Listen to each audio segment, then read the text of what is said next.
요한계시록 20장 5절에서 6절 말씀입니다.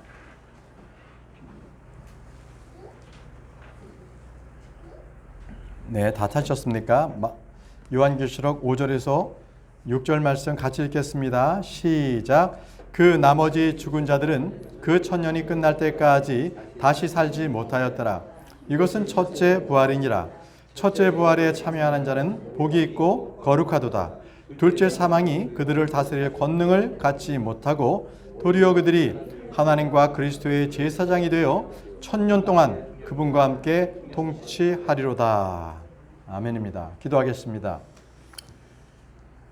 전능하시고 거룩하신 아버지 하나님, 참으로 주님의 크신 사랑을 감사합니다. 먼지와 같고 벌레만도 못한 저희들을 기억하셔서 예수 그리스도의 보혈로 저희 죄들을 깨끗하게 씻기시고 저희들이 첫째 부활에 참여하는 자가 되게 하시니 감사합니다. 오늘 하나님을 영화롭게 하고 하나님께서 기쁘시게 하는 아버지 그러한 우리의 산 제사를 주님 앞에 드릴 수 있도록 도와주시기를 원합니다. 아버지께서 오늘 말씀하실 때에 이 능력 없고 부족한 자를 쓰셔서 하나님의 말씀을 가감없이 전할 수 있도록 도와주시옵소서. 말씀을 듣는 성도님들에게는 하나님 사람의 말로 받지 아니하고 하나님의 말씀으로 받아 아멘으로 화답하여 그것이 그 말씀들이 믿음과 잘 결합할 수 있도록 인도해 주시기를 원합니다. 감사를 드리옵고 존귀하신 예수님의 이름으로 기도합니다. 아멘. 네, 자리에 앉으시기 바랍니다. 네, 오늘은 첫째 부활에 참여하는 자라는 그러한 제목으로 말씀을 선포하도록 하겠습니다. 첫째 부활에 참여하는 자. 사람은 미래를 모릅니다. 만약에 미래를 안다면 어떤 일이 있을까요? 단 5분이라도 먼저 안다면 뭔가 로또를 미리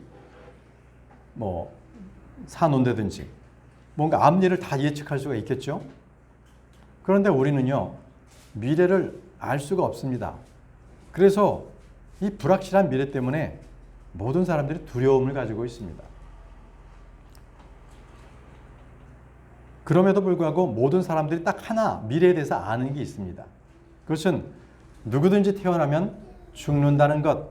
그 죽는다는 것은 분명히 미래에 나타날 것을 알고 있습니다. 사람은 누구나 한번 태어나면 반드시 죽습니다. 이 세상에서 죽음을 이기는 그 어떤 것도 존재하지 않습니다. 그런 사람은 없습니다. 늙고 병들고 사고 나고 그리고 또 죽습니다. 그래서 사무엘상 20장 3절에는 삶과 죽음의 그 간격은 한 걸음 정도 그 차이라고 그렇게 얘기하고 있습니다. 사무엘상 20장 3절 말씀. 그러나 진실로 주께서 살아계신과 내 혼이 살아있음을 두고 맹세하노니 나와 죽음 사이에는 단 한 걸음만 있느니라. 나와 죽음 사이에는 단 한 걸음만 있다고 말씀을 하십니다. 그래서 늘 우리는 죽음에 직면하여 살고 있는 겁니다. 또한 우리가 영혼의 순간으로 이르는 것도 아주 한순간에 우리가 영원으로 갑니다. 사람은 너무 바빠서 죽을 시간이 없는 사람은 없습니다. 죽음은 나이가 많다 적다 필요 없고요.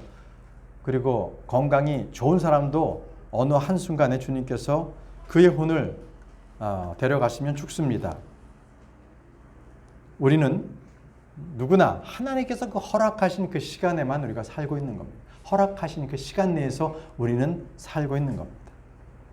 자, 여러분들은 누가 죽음을 이긴 사람이다라고 배웠습니까? 아무도 죽음을 피할 수는 없지 않습니까? 이유는 분명히 주님께서 말씀하셨죠. 바로 죄의 삭시 죽음이기 때문에, 그 사망이 있기 때문에 누구든지 죽음을 피할 길은 없습니다.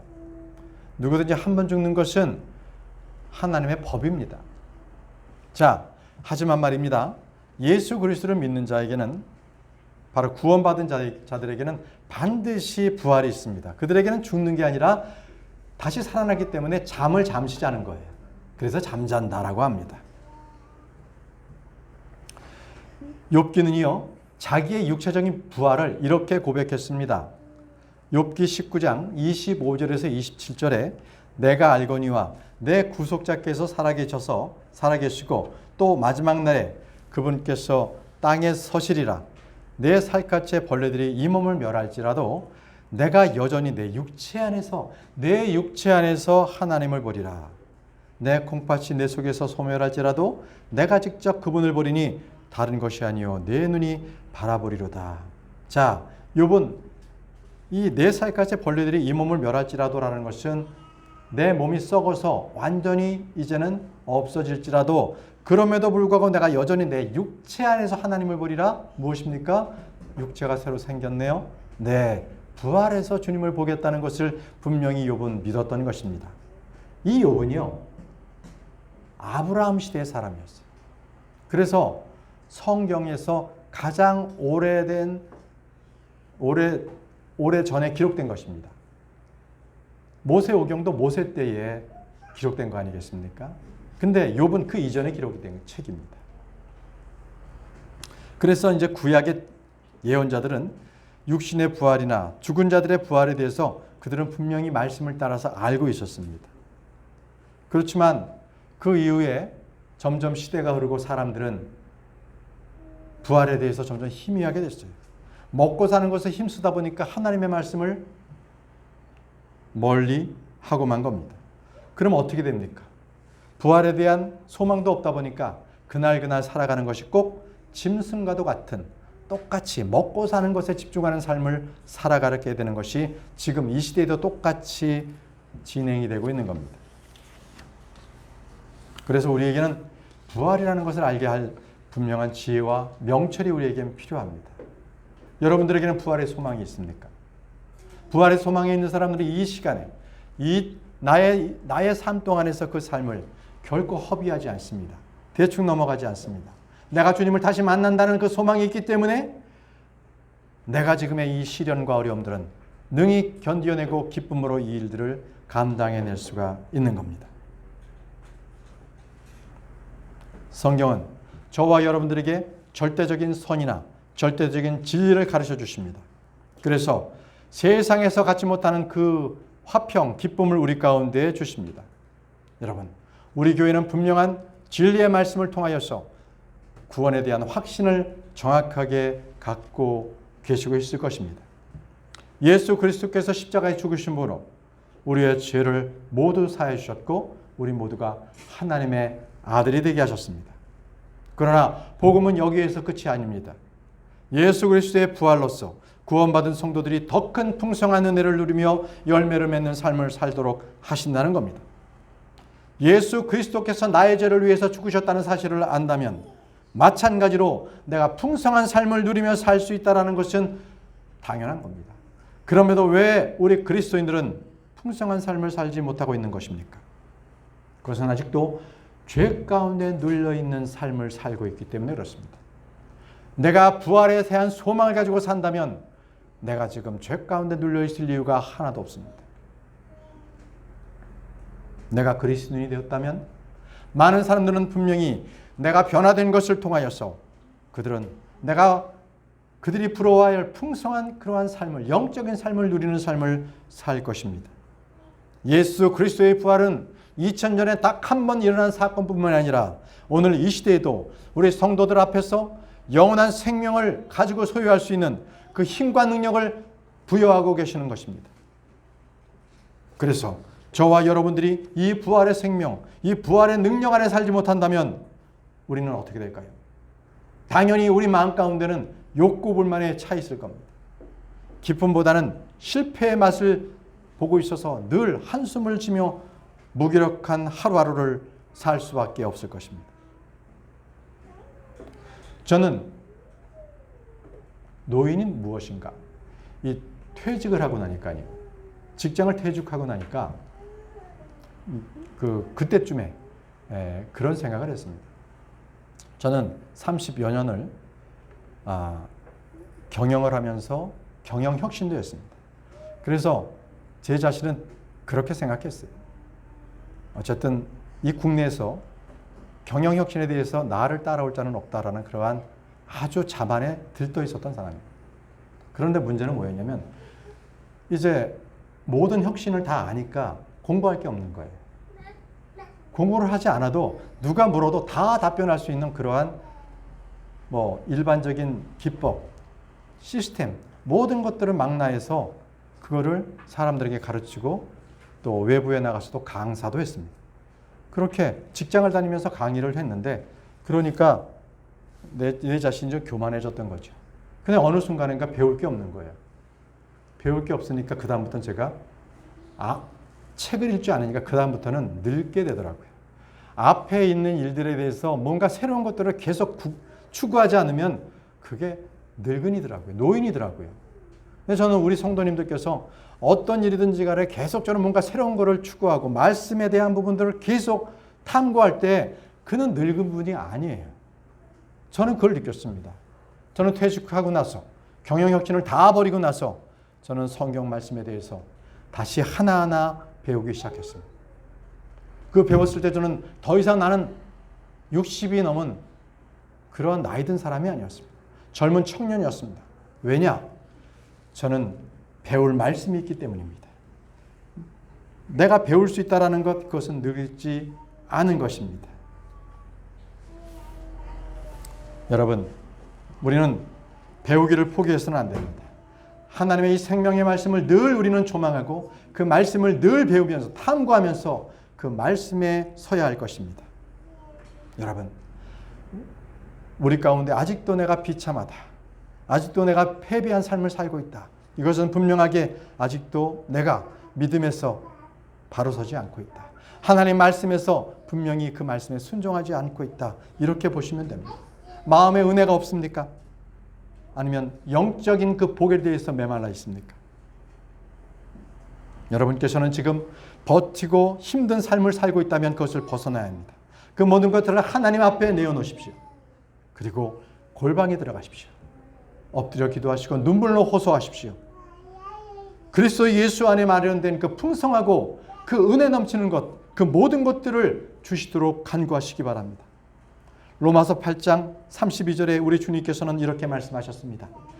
자신의 아들을 아끼지 아니하시고 우리 모두를 위해 그분을 내어주신 분께서 어찌 그 아들과 함께 또한 모든 것을 우리에게 값없이 주시지 아니하겠느냐. 여러분 간구하시기 바랍니다. 우리 교회에서는 예배를 드리고 기도 모임도 드립니다. 성경을 공부하고 교제도 나눕니다. 이 속에는 분명하게 부활하신 예수 그리스도께서 계십니다. 우리 주님께서는 저 하늘에도 계시지만 내 안에도 계시기 때문입니다. 이것이 바로 신비입니다. 이 사실을 알고 있는 성도님들은 힘을 얻게 됩니다. 변화된 삶을 살 수가 있습니다. 부활하신 예수 그리스도께서 나와 함께 하신다는 그 사실, 그 삶이 있기 때문에 나에게는 더 이상 힘든 것이 없는 것입니다. 여러분들께서는 성경을 늘 읽으시기 바랍니다. 성도들의 실태 조사를 어느 기독교 단체에서 했습니다. 그런데 성경을 매일 읽습니까? 라고 하는 그러한 물음에 10명 중에 2명은 읽는다고 답변을 했습니다. 그런데 25.3%는 성경을 거의 읽지 않는다고 답변을 했다고 합니다. 거의 4분의 1 정도는 성경을 읽지 않습니다. 라고 답변했다는 거예요. 하나님 앞에서 진리를 추구하고 그 말씀을 통해서 깨달고 은혜를 누리지 못한다면 언제든지 패배가 옵니다. 자기 삶 가운데 자기의 옛사람이 살고 있기 때문에 그는 육신에 매여 있는 삶을 살게 되는 겁니다. 성경을 공부하십시오. 거기에 풍성한 삶이 있고 풍성한 열매를 맺을 수 있습니다. 마찬가지로 교회도 마찬가지입니다. 교회가 예배의 부흥이 있어야 된다라는 것은 우리 성도님들 모두가 죄에 대한 자백과 회심이 있어야 합니다. 또 혼이소생하고 영적 능력이 충만한 그런 예배가 되도록 기도해야 합니다. 참된 기쁨 그리고 감격이 있는 예배가 있어야 합니다. 이렇게 될 때에 참된 우리 가운데 예배는 부흥이 있습니다. 여러분, 설교나 성경 공부가 단지 교리적이고 관념적인 이론만을 전해준다라고 생각하시면 큰 오산입니다. 큰 오산입니다. 말씀을 갈급하는 그 성도들은 그 말씀이 생수가 됩니다. 거룩하게 살아가는 성도는 날마다 자기 지식의 빈곤함을 느끼게 됩니다. 여러분, 우리가 진리 안에 있어야 합니다. 그래야 진리를 선포하게 됩니다. 그리고 그 진리가 그 모든 권세를 압도하고 변화된 삶으로 우리를 인도할 수가 있는 것입니다. 그러므로 예수 그리스도께서는 부활의 첫 열매가 되십니다. 죽은 자 가운데서 처음 일어나신 분, 바로 그분이 예수님이십니다. 성경은 말합니다. 고린도전서 15장 20절에 그러나 이제 그리스도께서 죽은 자들로부터 일어나사 잠든 자들의 첫 열매들이 되셨도다. 첫 열매들이 되셨습니다. 부활이 없다면 우리의 믿음은 헛된 것이 됩니다. 이 강단에서 설교하는 것도 거짓 설교가 될 것입니다. 여러분들은 모두 세상에서 가장 비참한 자가 될 것입니다. 그러나 예수님은 부활하셨습니다. 잠든 자들의 첫 열매가 되셨습니다. 그런데 왜 예수님을 잠든 자들의 첫 열매라고 하셨습니까? 열왕기상 17장에는 엘리야는요, 사르밧 과부의 아들을 살렸죠. 수넴 여인의 아들도 살렸습니다. 죽음에서 다시 일으켰죠. 예수님께서도 이 땅에서 지상사역을 하시는 동안에 야이로의 딸도 살리셨고 나인성에서 어떤 과부의 아들도 살리셨고 나사로야 나오라 해서 나사로도 살리셨습니다. 그러나 이들의 다시 살아남은 진정한 부활이 아닙니다. 왜요? 그들은 다시 살아났지만 다시 죄로 인해서 죽었기 때문입니다. 죄 가운데 살았고 다시 죽었습니다. 우리가 원하는 부활은 이런 부활이 아닙니다. 만약에 이런 부활이 성경에서 말씀하시는 부활이었다면 예수 그리스도께서 다시 매번 부활하셨어야만 됐을 것입니다.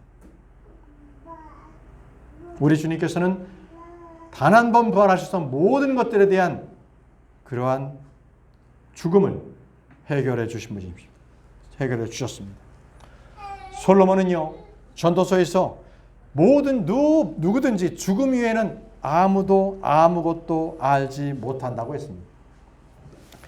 전도서 9장 5절에 살아있는 자들은 자기가 죽을 것을 알거니와 죽은 자들은 아무것도 알지 못하며 죽은 자들은 아무것도 알지 못하며 다시는 보상도 받지 못하나니 이는 그들을 기억하는 일이 잊혔기 때문이로다. 여러분, 죽은 자들은 아무것도 알지 못한다고 했습니다. 하지만 주님께서는 이렇게 말씀하셨습니다. 나는 부활이요 생명이니 나를 믿는 자는 죽어도 살겠고 누구든지 살아서 나를 믿는 자는 결코 죽지 아니하리라. 이렇게 말씀하셨습니다.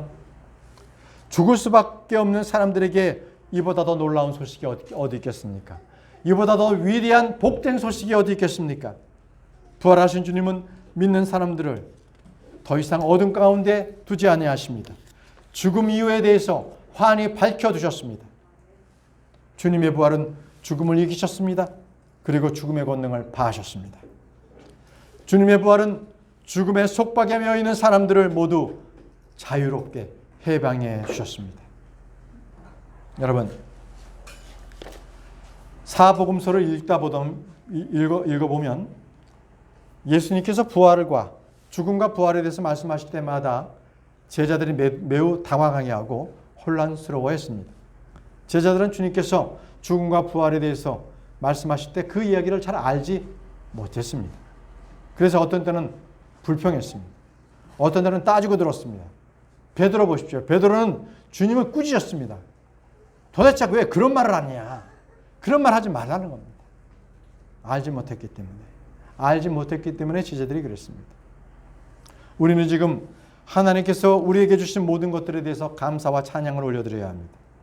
왜입니까? 주님께서는 부활하심으로 말미암아 저와 여러분들에게 복된 소망을 주셨습니다. 그것이 무엇인지를 알게 할 수 있는 바로 지각력을 우리에게 깨닫게 하신 것입니다. 주님은 우리에게 바른 성경을 통해서 바른 진리의 말씀을 주셨습니다.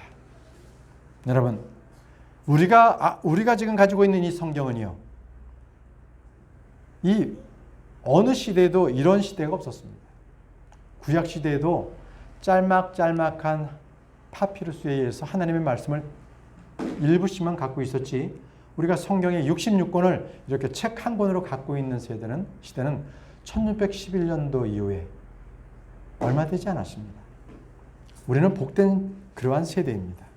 자, 이제 오늘은 우리가 첫째 부활에 대해서 말씀을 드리는데, 그러면 부활이라는 것이 성경에는 어떻게 말씀하고 계신가?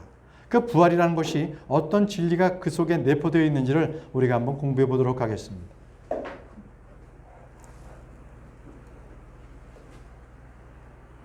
자, 부활이라는 것은 레저렉션이라고 합니다. 자, 부활이라는 것이 무엇입니까? 그것은 죽었다가 다시 살아나는 겁니다. 다시 살아나는 것. 자, 먼저 알아야 될 부활에 대한 진리가요, 그냥 부활이 아니라 성경에는 죽은 자들의 부활이라고 말합니다. 죽은 자들의 부활. 이 죽은 자들의 부활은요, 의로운 자들의 부활과 불의한 자들의 부활 두 가지가 있습니다. 한번 보실까요? 사도행전 24장 15절 말씀을 보겠습니다. 사도행전 24장 15절 말씀을 펴보시기 바랍니다.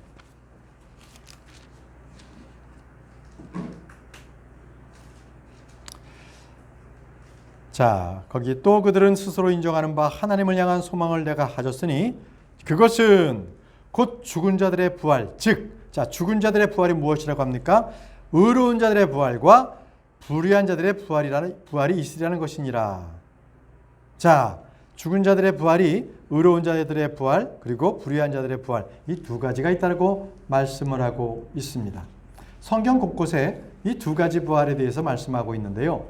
다니엘서 12장 2절에 땅의 티끌 속에 잠자는 자들 중에 많은 사람들이 깨어나 얼마는 영존하는 생명에 이르고 얼마는 수치와 영존하는 치욕에 이르며, 다 두 가지 지금 부활을 얘기하고 있죠. 자, 두 부류의 부활을 말하고 있습니다. 다시 한번 또 요한복음에도 이렇게 말씀을 기록하고 있어요. 요한복음 5장 28절 29절에 이 말에 놀라지 말라. 무덤 속에 있는 모든 자들이 그의 음성을 듣고 나올 때가 오고 있나니 선을 행하는 자들은 생명의 부활로, 악을 행하는 자들은 정죄의 부활로 나오리라. 자, 부활이 두 가지가 있죠. 생명의 부활, 또 정죄의 부활. 자, 그래서 정리하자면 죽은 자들의 부활은 두 가지가 있어요. 생명의 부활과 정죄의 부활, 이 두 가지가 있다. 근데 사도 바울이 이렇게 말했거든요. 빌립보서 3장 11절에 어찌하든지 내가 죽은 자들의 부활에 도달하려고 한다, 이렇게 기록했는데, 여기서의 죽은 자들의 부활은 그 둘 중에서 생명의 부활과 정죄의 부활 중에 생명의 부활을 말하고 있는 겁니다. 그래서 이렇게 생각하시면 돼요. 성경에 죽은 자들의 부활 이렇게 하면 거기에는 이 의로운 자의 부활이 있고 불의한 자의 부활 두 가지를 한꺼번에 말하고 있다. 빌립보서 3장 11절에 사도 바울이 내가 죽은 자들의 부활에 빨리 도달하고 싶다, 이것은 불의한 자의 부활이 아니라 의로운 자의 부활을 얘기하고 있다, 이렇게 알고 계시면 됩니다. 자, 이제 주님께서는 어떻게 부활을 말씀하셨는지 한번 보겠습니다. 이 사두개인들은 부활이 없다고 믿었거든요. 그들이 예수님을 시험하기 위해서 물었습니다. 그때 주님께서 누가복음 20장 35절에 저 세상과 및 죽은 자들로부터의 부활을 얻기에 합당한 것으로 여겨질 자들은 장가가지도 시집가지도 아니하고, 이렇게 말씀하셨거든요. 자, 여기서 예수님께서 죽은 자들로부터의 부활 이렇게 말씀하신 것은 이것이 바로 의로운 자들의 부활을 말씀해요. 의로운 자들의 부활. 그러니까 죽은 자들의 부활이 있었죠. 근데 지금은 죽은 자들로부터의 부활. 죽은 자들로부터의 부활은 의로운 자의 부활을 말합니다. 자, 이렇게 구분하시면 돼요. 자, 예수님께서는 그래서 죽은 자들로부터의 부활하시는, 죽은 자들로부터의 부활. 저와 여러분들도요, 죽은 자들로부터의 부활을 합니다. 분명하게 아시기 바랍니다. 그런데 이제 불의한 자들의 부활이 또 하나 있죠. 그죠? 의로운 자들의 부활이 아닌 이것은 악인들의 부활입니다. 악인들의 부활. 그래서 이 의로운 자의 부활과 불의한 자의 부활은요, 같은 부활이 아닙니다. 대상도 시기도 다릅니다. 그래서 주님께서는 이 부활을 추수와 같은 방법으로 설명도 하셨어요. 자, 여러분, 유대인들 이 추수가요, 세 가지가 서로 다른 시기가 있습니다. 추수할 때. 여러분들도 아실 겁니다. 첫 열매들이 나는 그러한 작은 수확이 있고요. 그 다음 완전히 열매들을 갖다가 수확하는 수확기가 있습니다. 그리고 그게 지나면 가을녘, 서리가 내릴 때쯤에 마지막 열매들을 그렇게 수확하는 바로 이삭줍기, 마지막 수확이 있는 거예요. 이건 여러분들도 무슨 농사를 지어보시면 또는 텃밭에 무슨 과일이나 뭘 이렇게 열매를 맺는 것을 보면 아실 거예요. 처음에 약간 열리다가 그 다음 점점 이렇게 날씨가 좋아질 때까지 먼저 익은 열매를 먼저 고추를 따보시죠. 고추를 땁니다. 그럼 따면은 또 주렁주렁 많이 열릴 때가 있어요. 여름 때는 많이 열립니다. 그럴 때는 뭐 엄청 따죠. 그리고 나서도 또 가을이 되면서도 고추가 조금씩 열리더라는 거예요. 마지막 고추를 따는 게 바로 이삭줍기입니다. 자, 그러면 먼저 첫 열매들이 무엇인가? 이 부분에 대해서 한번 성경적으로 한번 보겠습니다. 주님께서는 자신의 표현 가운데 한 가지가 요한복음 11장 25절에 예수님께서 그녀에게 이르시되 나는 부활이요 생명이니 나를 믿는 자는 죽어도 살겠고 이렇게 말씀하셨습니다. 주님께서 부활하시기 때문에 그리스도를 믿고 그리스도 안에서 침례를 받아 그분 안에 거하는 자는요 자동입니다. 자동으로 부활합니다. 그래서 예수 그리스도를 믿습니까? 믿는 자들은 자동으로 부활합니다. 죽은 자들로부터의 첫 번째 부활은 예수님께서 부활하셨을 때 그때 구약 성도들이 무덤에서 무덤을 열고 일어났던 때를 말합니다. 이때는 마태복음에 나옵니다. 마태복음 한번 찾아보겠습니다. 마태복음 27장입니다. 마태복음 27장 52절에서 53절 말씀을 보겠습니다. 자, 우리는 지금 첫 열매에 대해서 구약 성도들의 부활을 우리가 지금 보고 있습니다. 마태복음 27장 52절에서 53절 말씀을 제가 읽겠습니다. 자, 이때 이 51절을 보시면 그때는 언제냐면 이 50절에 보면 예수님께서 숨을 거두시고 51절에 성전의 휘장이 위에서부터 아래로 찢어졌죠. 그래서 하나님께서 찢으신 거예요. 위에서부터 아래로 찢었기 때문에. 그래서 52절 보십시오. 무덤들이 열리니 잠든 성도들의 많은 몸이 일어나 그분의 부활 뒤에 무덤 밖으로 나와 거룩한 도시로 들어가 많은 사람들에게 보이니라. 자, 구약 성도들이 부활한 겁니다. 예수님께서 부활하시자 바로 구약 성도들이 부활하고 이들이 거룩한 도시 예루살렘에서 많은 사람들에게 보이고 예수님과 함께 셋째 하늘로 올라간 겁니다. 자, 이것이 바로 첫 열매들입니다. 첫 열매들. 근데 왜 여러분? 왜 구약 성도들은 바로 죽은 뒤에 셋째 하늘로 올라가지 못했죠? 왜? 그들은 아직은 예수님께서 피로써 그 죄값을 대속하지 못했습니다. 동물의 피로는 죄를 깨끗하게 할 수가 없기 때문입니다. 그때까지 그들은 죽음의 권능자 마귀에서 그 권세에 있었기 때문에 죄가 아직도 있어서 거룩한 하늘로 주님께로 올라가지 못하고 지하에 아브라함의 낙원 있잖아요. 누가복음 16장 부자와 거지 나사로 나오잖아요. 바로 거기처럼 그거는 비유 아닙니다. 그건 비유 말씀 아니에요. 바로 거기처럼 아브라함의 품으로 나사로가 가 있었던 거예요. 구약 성도들이 다 거기 있었어요. 다 거기 있었습니다. 히브리서 2장 15절에 그 상태를 이렇게 말합니다. 또 죽음을 두려워하여 평생토록 속박에 얽매인 자들을 건져내려 하심이라. 그들은 속박에 얽매여 있던 겁니다. 바로 죽음의 권세를 가진 마귀에게 얽매여 있어서 거기에 있었던 겁니다. 자, 그래서 이 첫 열매들에 대해서는 사도 바울이 이렇게 기록했습니다.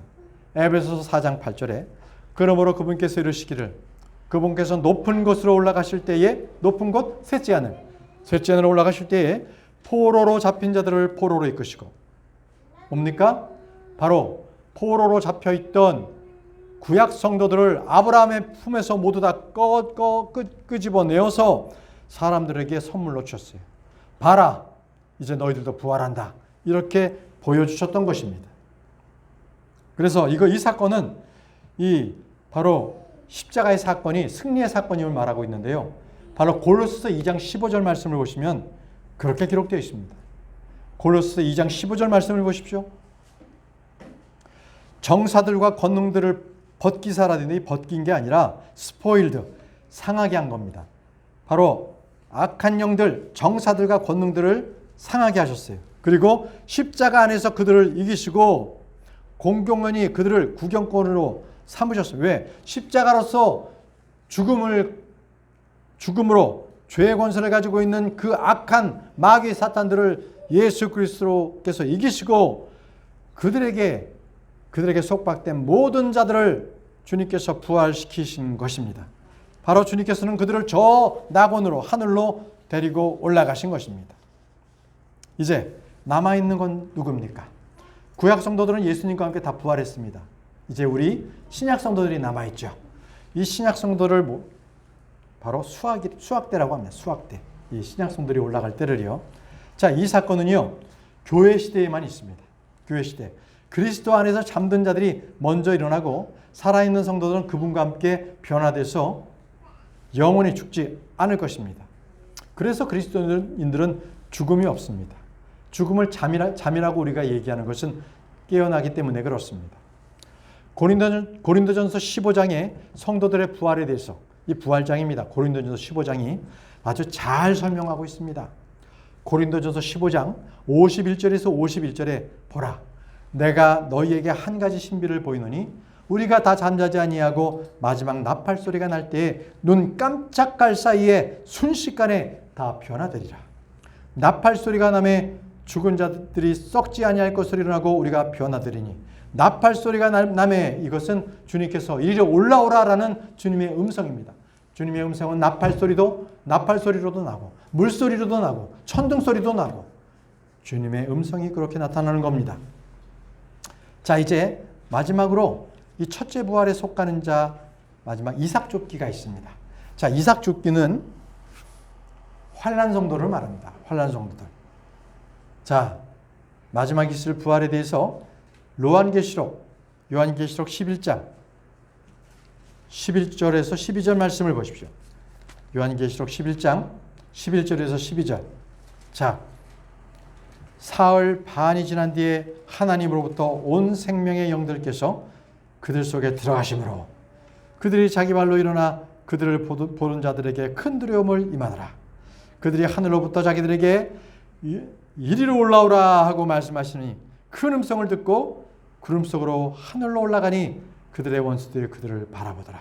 자, 이것은 1차적으로는 두 증인에 대해서 하시는 말씀이지만 바로 거기서는 환난 성도들이 바로 부활과 휴거를 보여주는 바로 그 문맥입니다. 이는 지금 우리가 요한계시록 11장을 읽었잖아요. 그런데 요한계시록 7장에는 14만 4천 명의 하나님의 증인들이 있습니다. 그런데 그들이 죽임을 당했고요. 바로 요한계시록 11장 이리로 올라오라 이 말씀 뒤에 계시록 14장을 보시면은 그들이 하늘에 올라가 있어요. 11장에 있는 14만 4천 명 그 증인들이 요한계시록 14장에는 하늘에 있습니다. 바로 주님의 재림 직전에 환난 성들이 부활과 성도들이 있는 마지막 수학을 말하고 있는 겁니다. 자, 정리를 하자면 첫째 부활은 성도들의 부활, 의인의 부활, 믿는 자들의 부활입니다. 이는 구약 성도들의 부활이 있고 신약 성도들의 부활이 있고 마지막으로 환난 성도들의 부활.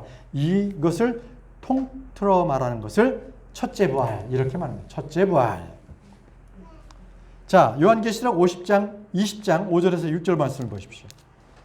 오늘 우리 본문 말씀으로 읽었죠. 요한계시록 20장 5절에서 6절 말씀은 첫째 부활에 참여한 자는 복이 있다고 말씀하셨습니다. 복이 있다. 자, 읽겠습니다. 그 나머지 죽은 자들은 그 천년이 끝날 때까지 다시 살아나지 못하였더라. 이것은 첫째 부활이니라. 첫째 부활에 참여하는 자는 복이 있고 거룩하도다. 첫째 사망이 그들을 다스릴 권능을 가지 못하고 도리어 그들이 하나님과 그리스도의 제사장이 되어 천년 동안 그분과 함께 통치하리로다. 여러분, 이 그리스도인들은 모두 첫째 부활에 참여한 자들입니다. 자, 그래서 우리는 몸이 한 번 죽는 것이 전부입니다. 우리는 말씀에 따라서 1000년 동안 주님과 함께 이 땅에서 이 땅을 통치하는 통치자입니다. 첫째 부활은 죽은 자들로부터의 부활입니다. 결코 우리는 둘째 사망에 이르지 않습니다. 생명의 부활을 하면요, 다시는 죽음이 없습니다. 그러나 정죄의 부활은 다릅니다. 정죄의 부활은 그들은 다시 죽습니다. 그래서 다시 죽기 때문에 이들을 둘째 사망이라고 합니다. 불옷으로 영원히 던져지게 됩니다. 그러면 이제 마지막으로 이 부활이 우리에게 주는 그러한 실질적인 유익은 무엇이 있을까? 앞으로 있을 그러한 부활만 기다리고 있는 것인가? 자, 이 부활은 과거적인 사건이고 미래적인 소망이다. 이렇게 말씀을 드릴 수 있습니다. 과연 이 부활이 지금 현재 내가 살고 있는 것은 아무런 소망도 주지 못하는 것인가? 그렇지 않다라는 말씀을 제가 드립니다. 이 그리스도의 부활은요, 저와 여러분들에게 매일매일 체험이 돼야 됩니다. 매일매일. 그것은 주님께서 바로 제자들에게 날마다 십자가를 지고 나를 쫓으라 이렇게 말씀하셨죠. 이 십자가를 진다는 것은 그냥 힘들게 힘겹게 너의 삶을 짊어지고 살아봐, 이게 아닌 거예요. 이것은 십자가를 짐으로 말미암아 십자가에 있는 그 주님의 부활, 주님의 능력, 그 승리, 그것을 기쁨으로 받아들이라는 겁니다. 그것은 주님의 십자가예요. 주님께서 나에게 부여하신 그 십자가를 지라는 겁니다. 부활의 십자가. 여러분들께서는 부활의 능력을 체험하고 싶으십니까? 그렇다면 자기 십자가를 지고 주님께서 나에게 부여하신 나의 십자가를 지고 주님을 따르시기 바랍니다. 누가복음 9장 23절 말씀에 또 그분께서 그들 모두에게 이르시되 어떤 사람이 나를 따르려거든 자기를 부인하고 날마다 자기를 십자가를 지고 나를 따르지니라. 여러분, 날마다 말씀을 주목하시기 바랍니다. 예수님의 십자가의 그 사건, 부활 사건은 딱 한 번 있었지만 나는 날마다 부활을 경험하게 됩니다. 날마다. 이 말씀에 여러분들께서는 순종하시기 바랍니다. 고린도전서 15장 31절에 내가 그리스도 예수 우리 주 안에서 가진 바 너희로 인한 기쁨을 두고 탄원하니 나는 날마다 죽노라. 나는 날마다 죽노라. 자, 이 나는 날마다 죽노라가 자기 십자가를 지고 나를 따를지니라, 이 말씀에 순종했기 때문에 나는 날마다 죽노라고 고백할 수 있는 겁니다. 여러분들은 날마다 죽습니까? 날마다 자기 십자가를 지고 있습니까? 날마다 자기 십자가를 지는 길은 고행의 길이 아닙니다. 그것은 부활의 길입니다.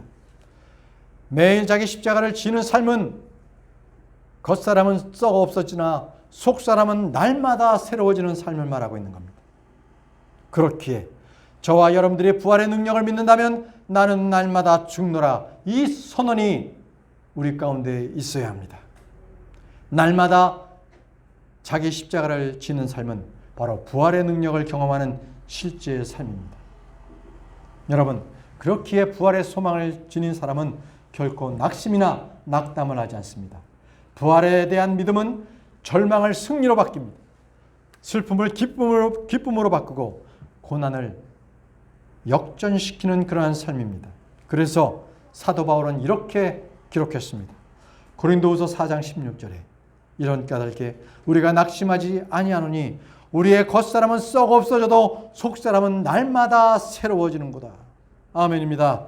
우리의 속사람은 날마다 새로워져야 합니다. 어제가 다르고 오늘이 다른 바로 그러한 믿음의 진보가 있어야 되는 겁니다. 그렇기 때문에 그리스도인으로서 환난과 시련이 있다는 것은 그것을 통해서 내가 십자가를 경험하고 언제나 내가 옛사람이 죽고 새사람이 부활하는 속사람이 살아가는 그러한 믿음의 성장을 가져오게 되는 것을 기쁨으로 여겨야 됩니다. 여러분, 자기 십자가를 진 사람은 겨울이 다가올 것을 대비해서 두툼한 패딩을 미리 준비하는 것입니다. 패딩을 준비하면 추운 겨울이 올 것을 두려워하지 않습니다. 걱정하지 않습니다. 이것처럼 우리는 부활의 권능을 언제나 가지고 있으므로 지금 이 땅에서 있는 고난 두려워하지 않습니다. 고통 그걸로 인해서 체념하지 않습니다. 그렇기 때문에 우리는 그리스도의 증인이 되십시오. 그리스도의 증인이 되셔서 우리가 언제든지 주의 말씀을 증언한 자가 되어야 됩니다. 주님께서는 그것을 우리에게 명령하셨습니다. 사도행전 2장 8절 말씀에 오직 성령님께서 너에게 임하신 뒤에 너희가 권능을 받고 예루살렘과 유대와 사마리아에서 그리고 땅의 맨 끝지역까지 이르러 나를 위한 증인이 되리라 하시니라. 나를 위한 증인이 되리라. 증인이 무엇입니까? 여러분들께서 보고 느끼신 것, 그 모든 양심에 있는 모든 것들을 꺼리낌 없이 그대로 사람들에게 전해야 합니다. 저와 여러분들은 역사적으로 예수 그리스도의 죽음을 그리고 그분을 보지는 못했습니다. 그러나 우리의 영적 삶을 통해서 예수 그리스도의 증인이 될 수 있는 것은 바로 저와 여러분들입니다. 그분께서는 죽으셨습니다. 그러나 3일 만에 부활하셨습니다. 그 부활의 권능을 우리는 가지고 살 수가 있는 겁니다. 바로 저와 여러분들은 바로 그 부활의 목격자입니다. 그래서 사도행전 5장 32절 말씀에 우리는 이 일들에 대하여 그분의 증인이요 그분의 증인이라고 말씀하고 계십니다. 하나님께서 자신에게 순종하신 자들에게 주신 성령님도 그러하니라더라. 성령님께서도 우리에게 내주하셔서 바로 우리가 부활의 권능, 부활의 증인으로 살게 하십니다. 여러분, 이 나의 부활의 그 진리를 가지고 있을 때 우리는 진정한 진리의 열매를 맺게 됩니다. 내가 부르는 주님의 이름, 내가 찬양하는 입술을 통하여서 우리는 이 시간에도 거룩한 희생물을 주님 앞에 드릴 수가 있는 것입니다. 여러분, 이런 이유로 저와 여러분들은 이 땅에서 그리스도의 증인으로 살아야 합니다. 여러분, 저와 여러분들 안에 예수 그리스도는 살아계십니다. 이것은 말로만 드러내는 것이 아닙니다. 우리의 행위로도 꼭 드러내야 합니다. 그러나 이것을 잘못 이해해서 말로서 복음을 전하지 않고 삶으로서 뭔가 드러내봐야 한다. 이것은 잘못된 것입니다. 이것은 거짓이고 위선입니다. 분명히 먼저 말로서 증인된 삶을 살아야 되고 그리고 우리의 삶을 그 다음에 일어나야 합니다. 선한 행위는 그 다음에 나타나야 하는 것입니다. 여러분, 우리가 부활의 증인으로 산다는 것은 날마다 자기 자신을 죽음에 넘겨주는 것입니다. 그럴 때마다 우리는 부활의 생명이 우리에게 소생하고 우리의 몸을 통해서 바로 부활의 능력이 나타나는 것입니다. 우리 몸에 주님의 생명이 드러나려면 누구라도 그것을 볼 수가 있어야 되겠죠. 바로 주님의 부활이 자연스럽게 우리의 몸을 통해서 나타나는 겁니다. 고린도후서 4장 10절에서 11절에 우리가 항상 주 예수님의 죽으심을 몸에 짊어짐은 예수님의 생명 또한 우리 몸에 나타나게 하려 함이라. 살아있는 우리가 예수님으로 인하여 항상 죽음에 넘겨짐은 예수님의 생명 또한 우리의 죽을 육체 안에 나타나게 하려 함이라. 저와 여러분들은 날마다 자기 십자가를 지시고 부활의 권능을 부활의 증인으로 바로 사시기 바랍니다. 여러분, 저와 여러분들은 첫째 부활에 참여한 자들입니다. 복이 있는 자들입니다. 거룩한 자들입니다. 이제 우리는 부활하신 주님으로 인해서 부활의 증인이 되어야 합니다.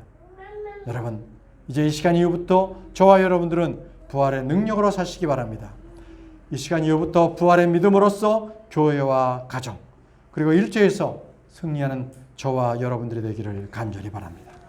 다 같이 자리에서 일어나셔서 찬송가 811장 어둠 밤 시대리를 찬양하겠습니다.